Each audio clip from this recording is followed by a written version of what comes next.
Cae la tarde y en un rincón de la ciudad, en un pequeño jardín, alguien cuenta una historia, reflexiona en voz baja o conversa, paseándose bajo los árboles. Es hora de volver a casa, bajar la velocidad y darle tiempo al tiempo. Christian Warnken nos abre la verja de su jardín para que respiremos aire puro y oxigenemos el espíritu. En Pauta, aquí comienza Desde el Jardín. Una presentación de Vida Cámara, empresa de seguros de salud y vida de la Cámara Chilena de la Construcción. Y en sus 100 años, Fundación Irarrázaval.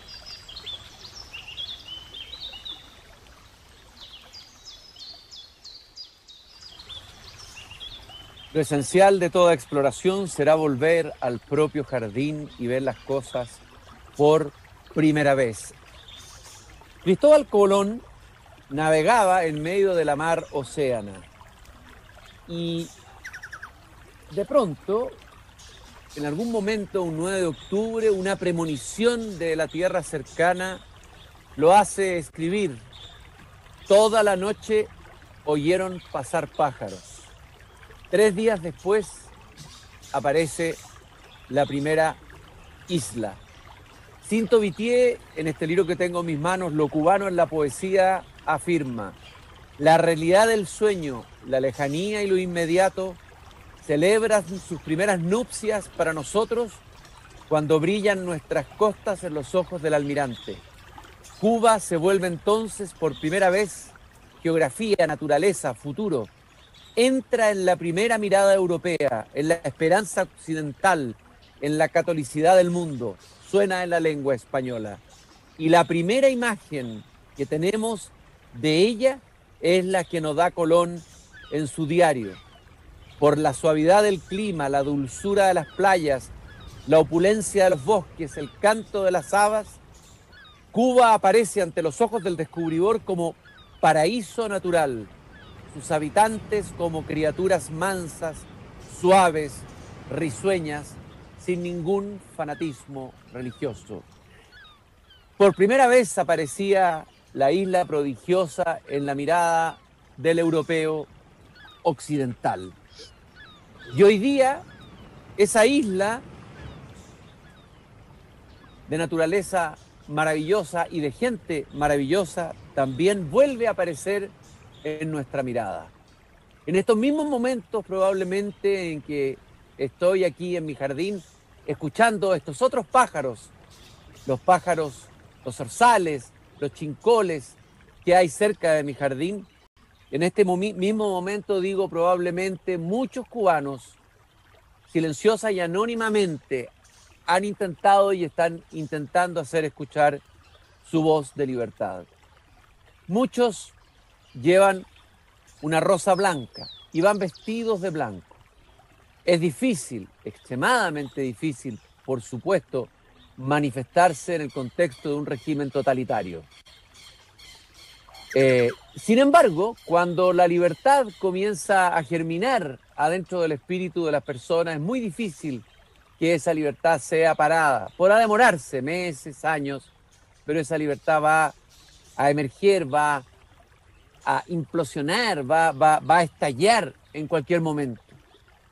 Cultivo una rosa blanca en julio como en enero para el amigo sincero que me da su mano franca. Y para el cruel que me arranca el corazón con que vivo, cardo ni ortiga cultivo una rosa blanca. José Martí, casi el padre de la patria de Cuba.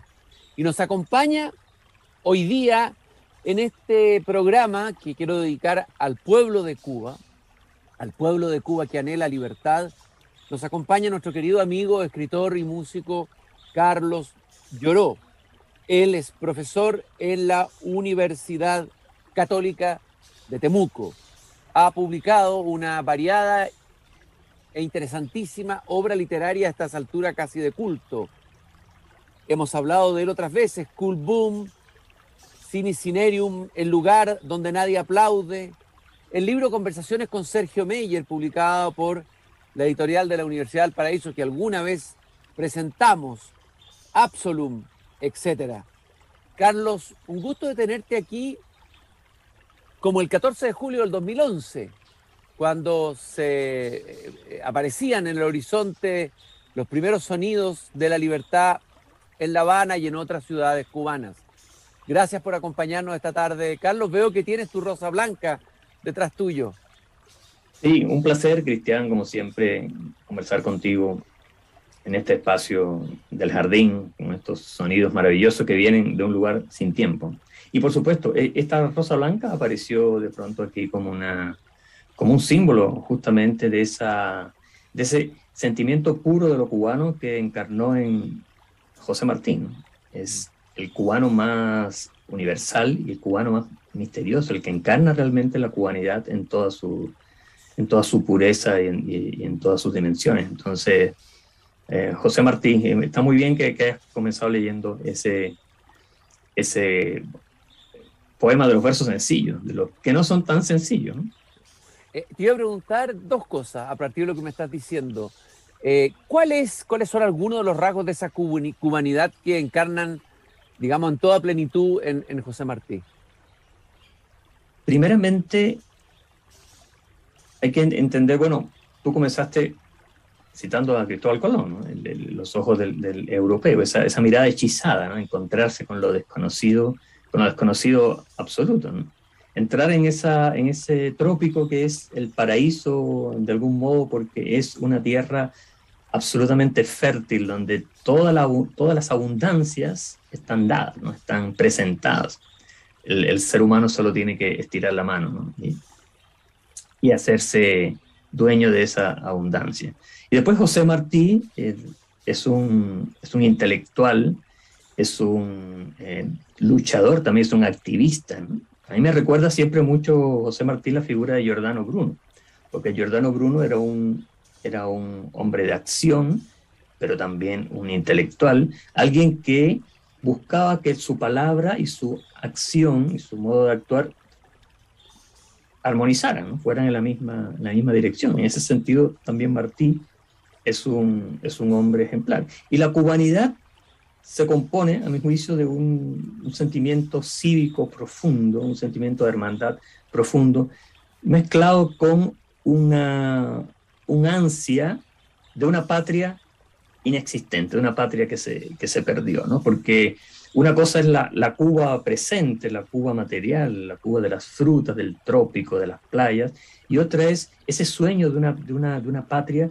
que está continuamente fugándose hacia otros mundos, ¿no? Fugándose porque realmente la historia de Cuba es la historia de una patria que se intenta construir, pero que siempre por algún modo todos esos intentos de construcción se van frustrando. Entonces, ¿por qué? Porque se hacen básicamente a espaldas del pueblo. Entonces, la creación de la nación Cuba es algo realmente muy enigmático, ¿no? Como primero los españoles, después los españoles, por algún tipo de casi de sortilegio místico, les ceden, luego que los españoles pierden la guerra, les ceden la posición, por decirlo de algún modo, como una carrera de relevos a los Estados Unidos. Entonces, ahí hay un primer quiebre, ¿no? Entonces, Cuba está hecha de celebración del paraíso y de nostalgia de ese paraíso que se pierde en el mismo momento en que se gana. Oye, Carlos, y qué paradoja que la tierra de la abundancia sea hoy día el país de la escasez extrema, ¿no?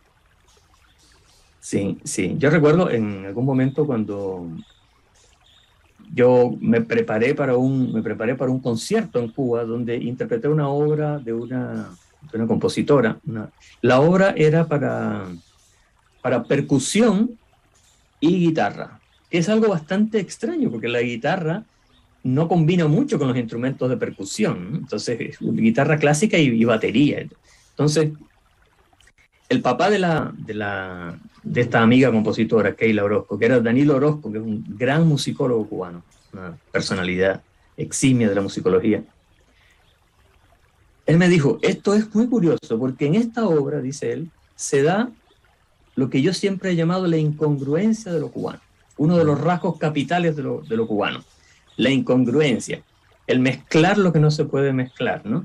el buscar, todo el tiempo estar tentando las antinomias, ¿no? Las paradojas, lo posible e imposible, ¿no? De algún modo hay una cualidad en el mismo ser cubano que nos lleva a buscar esa incongruencia. Entonces, justamente estamos en el paraíso, estamos en el lugar donde toda Cuba debería ser un vergel, ¿no? De frutas y de abundancia, y sin embargo hay una escasez en general, básicamente por una incapacidad interna de administrar esa abundancia, porque la abundancia, cuando no se administra, se pierde. O sea, la abundancia es un don, pero ese don tiene que ser honrado. Los dones que no se honran se marchitan y se pierden.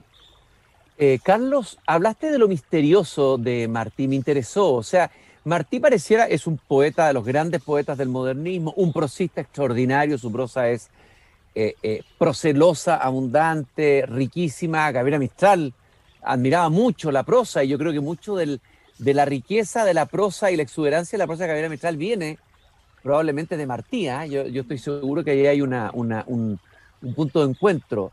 Pero me gustaría que me hablaras brevemente de lo misterioso de Martí. ¿Qué encuentras tú misterioso en él, o qué hay de misterioso, enigmático en su vida y en su obra?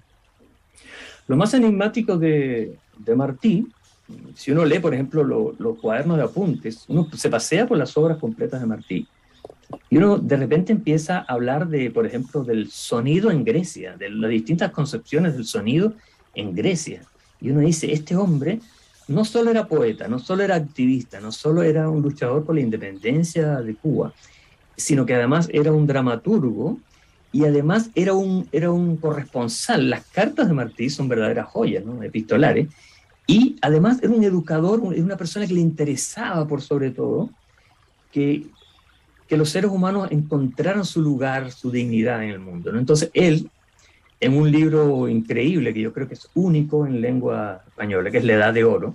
La Edad de Oro es una revista que él hace cuando vivía en Estados Unidos para que los niños aprendieran a conocer el mundo a través de pequeños relatos, ¿no? Hay un relato muy lindo que se llama La historia del hombre contada por sus casas. Habla de la historia del habitar humano, ¿no? Y lo hace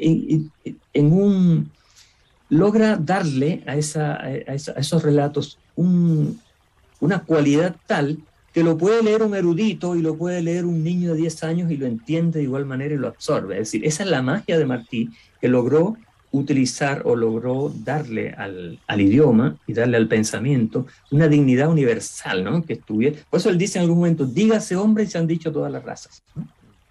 Oye, Carlos, a propósito de lo que dices de este relato de la historia del hombre contada por sus casas, eso me remitió inmediatamente a otra gran poeta cubana, Dulce María Loynaz, que tiene un hermoso poema, Últimos días de una casa, en que la casa habla, pero en realidad está hablando de la casa, pero después nos damos cuenta de una casa que está decrépita o decadente, a punto de caerse, pero es también una mujer mayor probablemente que se mimetiza con esa casa, ¿no? Y dice, no sé por qué se ha hecho desde hace tantos días este extraño silencio, silencio sin perfiles, sin aristas, que me penetra como un agua sorda, como marea en vilo por la luna, el silencio me cubre lentamente. Me siento sumergida en él, pegada a su baba mis paredes, y nada puedo hacer para arrancármelo, para salir a flote y respirar de nuevo el aire vivo, lleno de sol, de polen, de zumbidos. Nadie puede decir que he sido yo una casa abandonada. Y así parte este largo y hermoso poema, que lo compré en un libro en La Habana, lo compré, en la calle me acuerdo que lo compré ahí en una feria que tenía un librero en una plaza. Dulce María Loynaz, por ejemplo, yo siempre he dicho que la poesía cubana tiene una gran riqueza y que la conocemos poco. Es un interesante poeta, Dulce María Loynaz, ¿no, Carlos? Sí, sí, absolutamente. Es decir, hay una serie de voces en Cuba, que son voces poéticas muy, muy potentes. Hay un dominio del idioma, del lenguaje, de la imagen poética increíble, pero además hay un refinamiento de la sensibilidad. Eso viene ya desde Martí y los grandes pedagogos, los grandes intelectuales cubanos del siglo XIX, ¿no? Entonces, que después desemboca, ¿no? Desemboca en esa gran voz poética que es José Lezama Lima, ¿no? Que es prácticamente una anomalía dentro del castellano del siglo XX, ¿no? Y entonces estas poetas, Dulce María Loiná, Fina García Marrús, son verdaderamente son como órganos a través de los cuales la sensibilidad cubana se puede mirar a sí misma, ¿no? Y Y por eso que son tan importantes. Y eso que tú estás diciendo revela que en Cuba había una cultura muy refinada, un tejido cultural previo a la revolución, porque se ha querido vender un poco la imagen de que la revolución trajo la cultura, la revolución trajo los libros, el acceso, pero en realidad eso es discutible. Evidentemente que hubo periodos iniciales de la revolución donde hubo momentos de oro, como cuando Alejo Carpentier fue, no sé, ministro de Cultura, obviamente que fue un periodo de oro, ¿no? Pero en realidad ya existía una cultura previa y una riqueza y un refinamiento cultural en Cuba, antes de la Sin duda. revolución. Sí, sí, sin duda. La posición de Cuba, ¿no? Cuba está en el Golfo, en la entrada al Golfo de México, ¿no? Es como la llave del Golfo, ¿no? De algún modo. Y está rodeada por influencias culturales que vienen de todos lados. Está en una posición privilegiada para convertirse en un crisol, ¿no? Europa, Estados Unidos, México, Sudamérica. Entonces, La Habana siempre fue un lugar por donde pasaban todas las voces poéticas, todas las influencias, ¿no? Entonces, se convirtió, yo creo que Cuba se convirtió hasta cierto punto en un crisol. Lo que sí ocurrió con la revolución, los primeros años, es que se hizo una política, ¿no? De publicación de libros en masa, ¿no? Y eso realmente fue notable porque se hacían ediciones, no sé, 100.000 ejemplares, una cosa inaudita, ¿no? 100.000 ejemplares de, no sé, de libros de Shakespeare, de poetas del siglo de oro español. O sea, y entonces esos libros después, claro, las bibliotecas públicas cubanas les llegó esa riqueza y entonces sí hubo un incremento, ¿no? de la cultura. Comprar libros en Cuba siempre ha sido absolutamente barato, ¿no? Casi insensatamente barato. Entonces la comunicación con la cultura tuvo un impulso, ¿no? Los primeros años de la revolución. Pero sí, la cultura como tal, la cultura humanista, básicamente, que la base de la cultura humanista cubana es el siglo XIX, sin duda, ¿no? Con José Martí y todos los próceres de esta época. Oye, Carlos, tú hablabas de que José Martí corresponde a esta figura del hombre de palabra y hombre de acción. Recuerda ese sueño de Rimbaud que decía que la palabra y la poesía tiene que ir antes de la acción. Martí realiza eso. Y tengo en mis manos los diarios de campaña de José Martí, un libro muy interesante, que yo creo que lo hemos comentado antes, que cuenta que se inicia un 14 de febrero en tierra quisqueyana y quedan inconclusas el 17 de mayo, cuando Martí lo van a matar, digamos. Y voy a leer un pedacito, justo lo que escribió un poquito antes de su muerte, este diario de campaña, que tiene elementos muy prácticos de la comida, cómo avanzan en medio de la selva, etcétera. Y dice esto cortito: asan plátanos y majan tasajo de vaca con una piedra en el pilón para los recién venidos, son unos campesinos. Está muy turbia el agua crecida del contramaestre y me trae Valentín un jarro hervido en dulce con hojas de higo. Eso es lo último que escribió José Martí. Lo que te iba a preguntar, Carlos, de alguna manera José Martí fue secuestrado por la revolución y por la retórica de la revolución. Es decir, eso mismo hace que al ser secuestrado o la revolución tomarlo a él como el referente, de alguna manera lo bloquea, lo cierra e impide probablemente acceder a muchas dimensiones. Y ahora sería interesante releer a Martí en el contexto de lo que está pasando hoy, digamos, que este anhelo tremendo de libertad del pueblo cubano, ¿no? Sí, porque Martí, bueno, como ya hemos hablado, es un autor de múltiples dimensiones.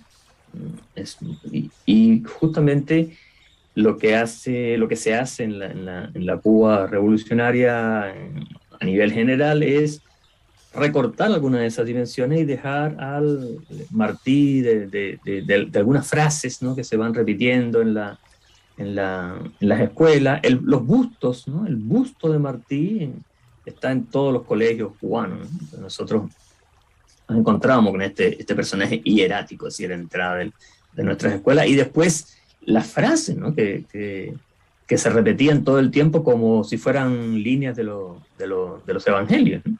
Pero después, si tú miras las obras completas de Martí, estos mismos diarios de campaña, las cartas, los apuntes sobre música, sobre arte, sobre estética, y nos damos cuenta de la dimensión, ¿no? y la curiosidad voraz de este hombre por realmente entender qué es el ser humano, y su amor irrestricto por el ser humano viniese de donde viniese, o sea, su capacidad para integrar elementos nuevos en su modo de pensar. Es decir, fue un pensador de una mente abierta al infinito, ¿no? Yo creo que eso es una de las cosas que hechizó y encantó a Gabriela Mistral, ¿no? Yo creo que siempre Gabriela Mistral consideró a Martí como una especie de enigma, y Lezama Lima también, ¿no? Lezama Lima decía que para el Martí era el máximo enigma, así como para Arrau, Claudio Arrau, el máximo misterio de la interpretación musical era Schubert.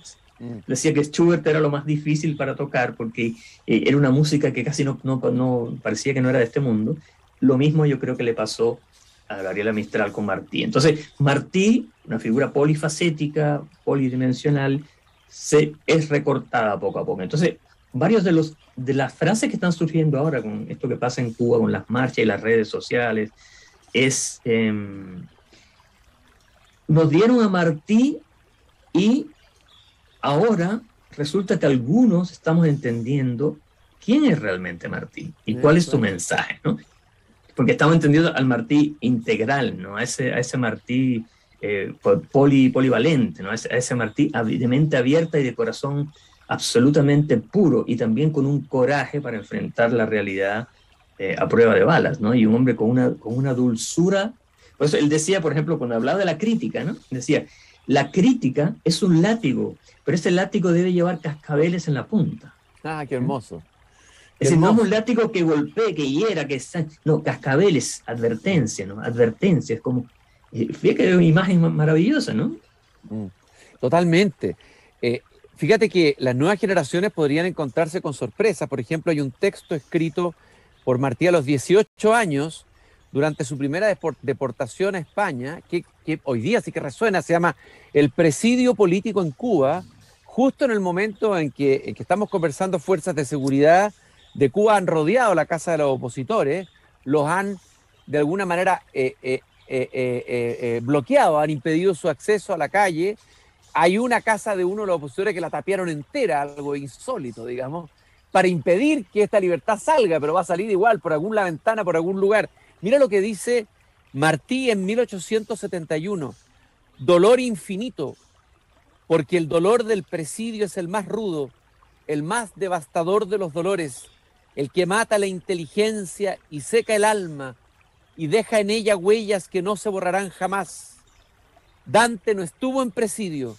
Si hubiera sentido desplomarse sobre su cerebro las bóvedas oscuras de aquel tormento de la vida, hubiera desistido de pintar su infierno, las hubiera copiado y lo hubiera pintado mejor, dice a los 18 años Martí, y pienso en el dolor del presidio, o sea, la isla entera como un presidio, me produce esa tremenda sensación. Cuba convertida hoy en un presidio, y va a tener que serlo cada vez más, porque el régimen, ¿cómo va a parar esto que viene si no convierte todo en cárcel?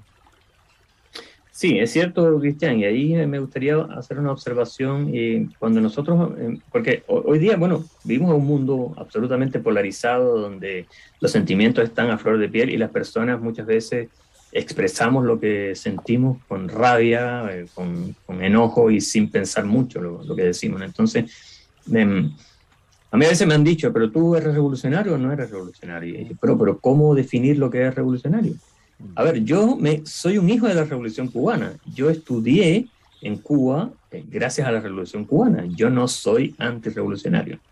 Pero yo entiendo que la revolución ha pasado por etapas y que, como decía Trotsky, la revolución es una rueda y cuando esa rueda se detiene ya deja de revolucionar, ¿no? Porque hay que ver que la palabra revolución viene de un verbo que es revolucionar. ¿Y cómo revolucionamos? Revolucionamos avanzando y permitiendo que los seres humanos cada vez se conecten más con su esencia y tengan un acceso más amplio a a desarrollar la potencialidad de su ser. Y si un gobierno un sistema no ofrece eso a sus ciudadanos, entonces algo está mal. No sé, la revolución ha pasado por etapas. Ya hoy no hay revolución. Es decir, la revolución ya fue. Claro, si no ocurre, si no ocurre, Carlos, la paradoja que ocurrió en México, que se armó un partido de gobierno que se llamaba Partido Revolucionario Institucional. Mira la contradicción absoluta. Institucionalizar lo que es movimiento, ¿no? Y cambio y devenir. Exactamente. Entonces la revolución no es algo que se detuvo en algún momento, cumplió un rol histórico extremadamente importante, y de lo cual muchos de nosotros sentimos una gratitud inmensa por ese proceso que le permitió a mucha gente sencilla y humilde, como yo mismo, que venía de una familia de personas muy humildes, estudiar con los mejores profesores y la mejor formación académica. Eso siempre lo vamos a agradecer. Pero en algún momento, cuando cae el muro de Berlín y viene la perestroika en la Unión Soviética dice, ya no podemos ayudar más a Cuba. Cuba dependía básicamente de la ayuda de la Unión Soviética, entonces no hubo una sustitución. La economía interna estaba desgarrada porque siempre se confió mucho en que la Unión Soviética iba a salvar a Cuba de algún modo, ¿no? Cae la Unión Soviética, cae ese gigante, y ahí debió haber existido un cambio, ¿no? Ya no podemos seguir con esto, vamos a rescatar lo mejor de lo que hicimos y abrir la posibilidad de que el pueblo elija, ¿no? Un plebiscito. Eso no se hizo, fue el grave error. A partir de ahí ya languideció el sistema. Uno podría decir entonces, siguiendo tu argumento, es que lo que está pasando hoy en Cuba, estas incipientes manifestaciones, son parte de esa revolución. Son el momento, la revolución hoy, en el 2021, ¿no? Exactamente. Lo que están pidiendo estos jóvenes artistas que se visten de blanco y todas estas personas que están organizándose y que además con un sentimiento absoluto de no violencia, basándose justamente en el verso sencillo de Martín. Y para el cruel que me arranca el corazón con que vivo, cardos ni ortiga cultivo una rosa blanca, ¿no? Ellos están justamente haciendo la revolución. Están haciendo la revolución. La revolución significa transformar la realidad para que todas las personas que comparten esa realidad tengan una mejor vida, ¿no? Y mejor posibilidad para sus hijos. Eso es nada más. Entonces, no hay nada no hay nada político, no hay nada ideológico detrás de eso. Es una simple pulsión vital de jóvenes que están muy bien preparados desde el punto de vista intelectual, desde el punto de vista moral, desde el punto de vista desde el punto de vista martiano, del verdadero espíritu de Martí, y que lo que quieren es prolongar la revolución, no destruir la revolución, porque ya la revolución fue un proceso anterior que se sigue llamando revolución porque hay un sistema que insiste en que nosotros seguimos en la misma senda de los expedicionarios del Yate Granma que desembarcaron en el año 50 y tantos, ¿no? Y que en el año 59 llegaron de la Sierra Maestra y tomaron el poder.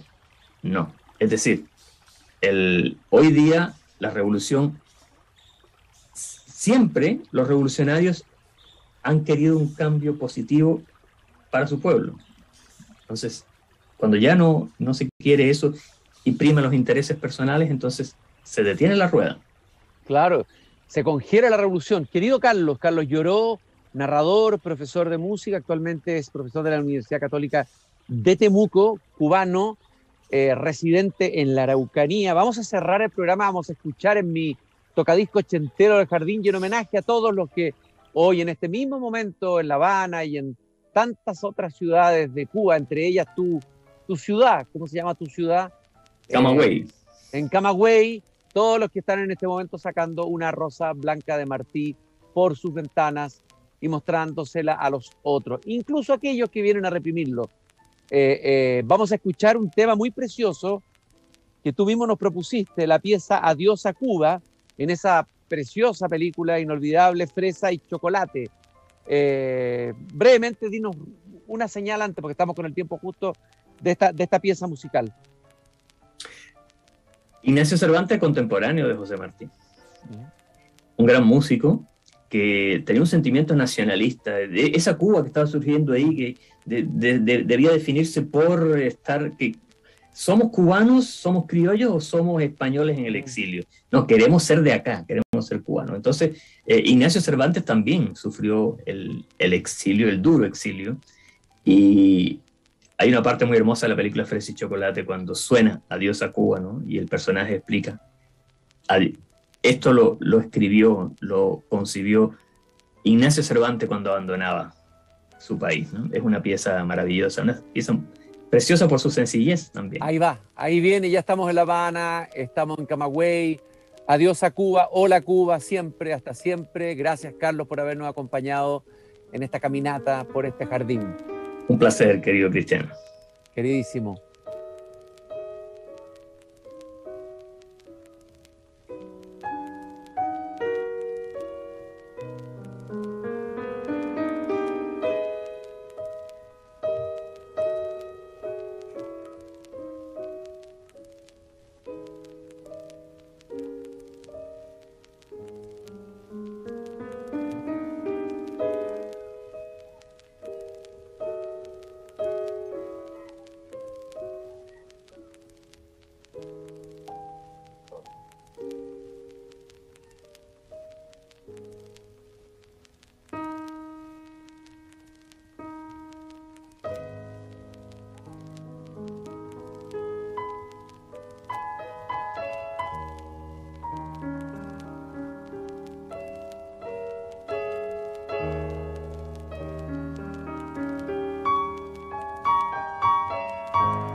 Es hora de cerrar la verja de madera del jardín. Pero Christian Warnken la volverá a abrir todos los días de lunes a viernes a las 20 horas en Radio Pauta, cuando comience de nuevo Desde el Jardín. Una presentación de Vida Cámara, empresa de seguros de salud y vida de la Cámara Chilena de la Construcción. Y en sus 100 años, Fundación Irarrázaval.